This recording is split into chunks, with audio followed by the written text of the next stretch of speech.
안녕하세요, 뉴스반장입니다. 손준성 검사에게 징역 1년이 선고됐습니다. 윤석열 대통령은 지난 대선 당시에 손준성 검사가 보낸 고발장이 출처가 불분명한 괴문서다라고 주장을 했고요. 손준성 검사 등에 대한 제보는 정치 공작이다, 이렇게 선언을 했습니다. 근데 결과적으로 검찰이 선거에 개입했다라고 법원은 판단한 것입니다. 손준성 검사를 비롯한 수사정보정책관실 검사들이 관련된 내용을 생성하고 보냈다라는 것이 맞다라고 법원이 판단했다는 것이죠. 여기서 질문을 하나 좀 던지고 싶습니다. 손준성 검사는 왜 고발장을 작성하고 전달했을까요? 손준성 검사에게 어떤 이익이 있습니까? 손준성 검사에게 범죄 동기가 있습니까?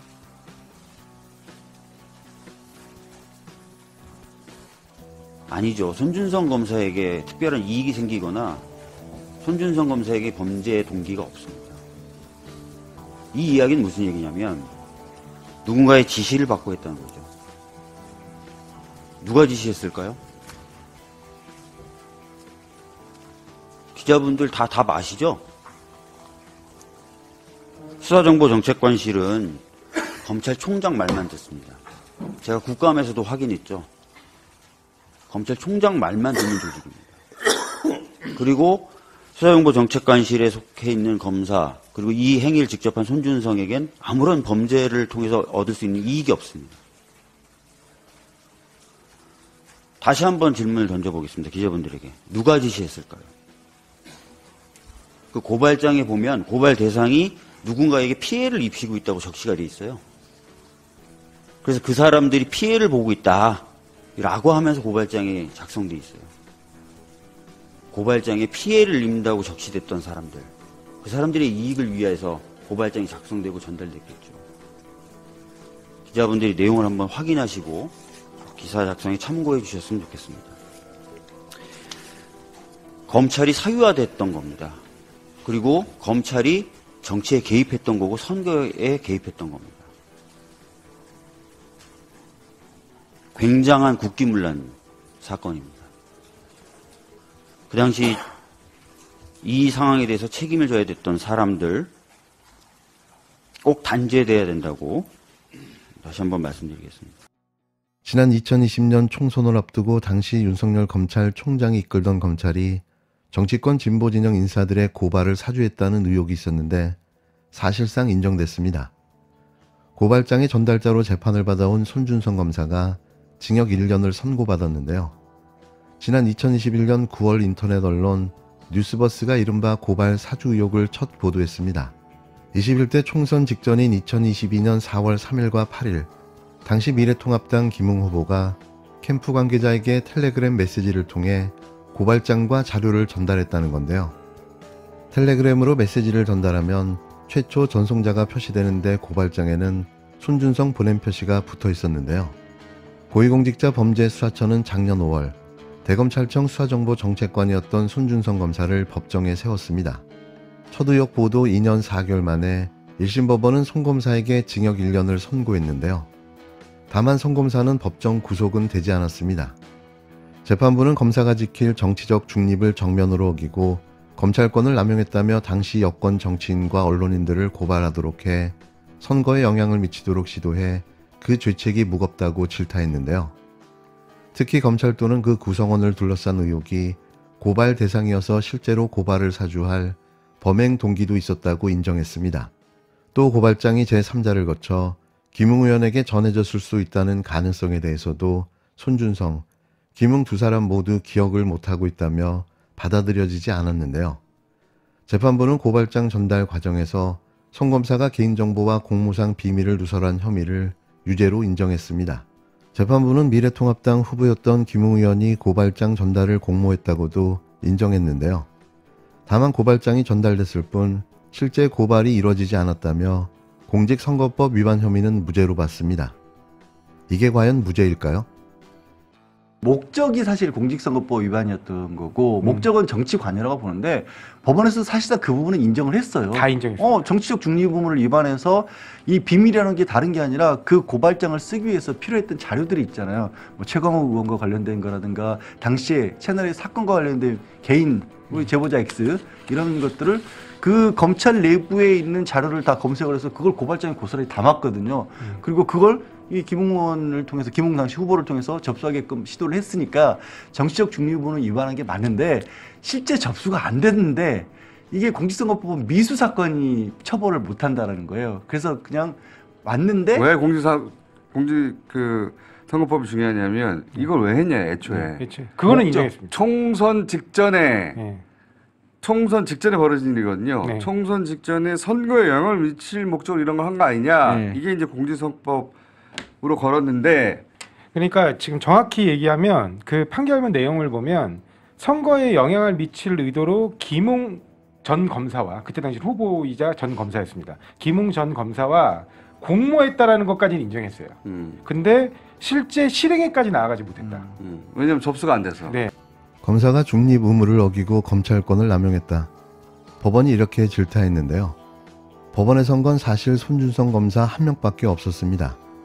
당초 이걸 손 검사 혼자 실행했느냐, 생각을 했겠느냐, 그리고 윗선의 지시가 있지 않았겠느냐는 이런 의혹이 많았는데요.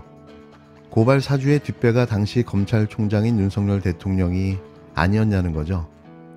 이런 의혹은 국힘당 대선 예비 후보 때도 논란이 됐는데요.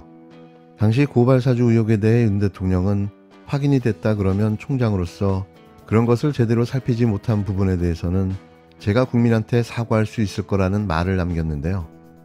손준성 검사가 맡았던 대검 수사정보정책관은 이른바 검찰총장의 눈과 귀로 불리는 자리였습니다. 과거에는 범죄정보기획관이라고 해서 줄여서 범정이라고도 불렸는데요. 범죄정보뿐만 아니라 각계의 동향을 수집해 검찰총장에게 보고하는 핵심 보좌역이었습니다. 또 수사정보정책관실이 윤석열 검찰총장 장모 사건 대응 문건을 만든 사실이 공수처 수사에서 확인되기도 했는데요. 이 때문에 의혹의 시선은 위로 향했지만 공수처 수사가 이런 사실을 밝혀내지 못했습니다. 당사자인 손준성 검사는 재판을 받던 도중 검찰의 꽃으로 불리는 검사장으로 승진했는데요. 재판을 받고 있는 피의자 신분으로 이례적인 승진 인사였습니다. 그렇다면 공수처 수사는 왜 윗선까지 밝혀내지 못한 걸까요? 고발장이 전달된 김웅 의원은 이날 재판부는 공모했다는 사실이 인정된다고 짚었는데요. 하지만 재판을 받지는 않았습니다. 당초 공수처가 김웅 의원과 손준성 검사가 공모했다고 판단했는데요. 다만 검사 신분이 아닌 김 의원은 공수처 기소 대상이 아니어서 검찰에 처분을 넘겼지만 검찰은 김 의원을 불기소했습니다. 재판에서 다시 두 사람이 공모했다는 판단이 나왔지만 유죄까지 인정되지는 않았는데요. 검찰의 황당한 봐주기 수사였던 거죠. 아직 김웅 의원 사건이 검찰에 남아있긴 합니다. 김 의원을 고발한 시민단체가 불기소 처분에 불복해 서울고검에 항소한 건데요. 유죄가 인정된 건 아니어서 현재로선 검찰이 수사를 제기할 가능성은 높지 않아 보입니다. 고발사주 의혹을 폭로한 조성은 씨는 이와 관련해 당시 김웅 의원은 고발을 재촉했다. 다만 자신이 기자들을 고발하는 게 부적절하다고 보고 고발하지 않은 건데 정작 그 이후로 무죄가 나왔다며 아쉬움을 드러내기도 했는데요. 일단 고발 사주의 사실관계를 법원이 대부분 인정하면서 앞으로 큰 파장과 후폭풍이 예상됩니다.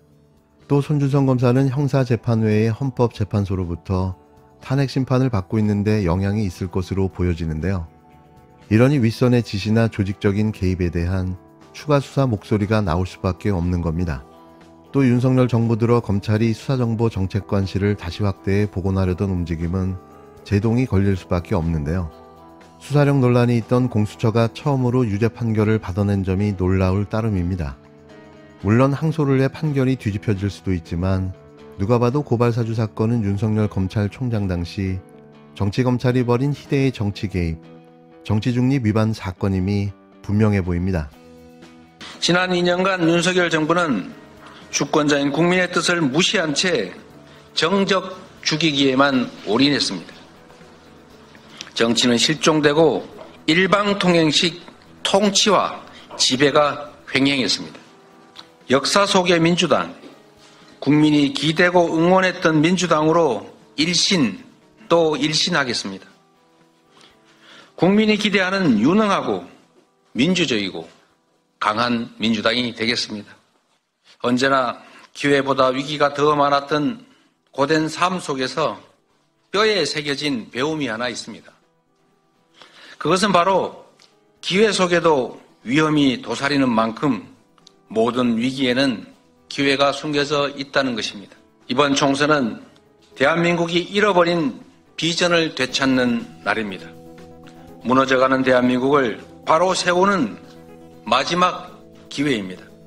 국민과 함께 대한민국의 비전과 희망, 미래를 반드시 되찾겠습니다. 운동권 청산이니 자객공천 이런 얘기들이 있는 것 같은데 사실 지금 청산해야 될 가장 중요한 과제는 검사 독재입니다.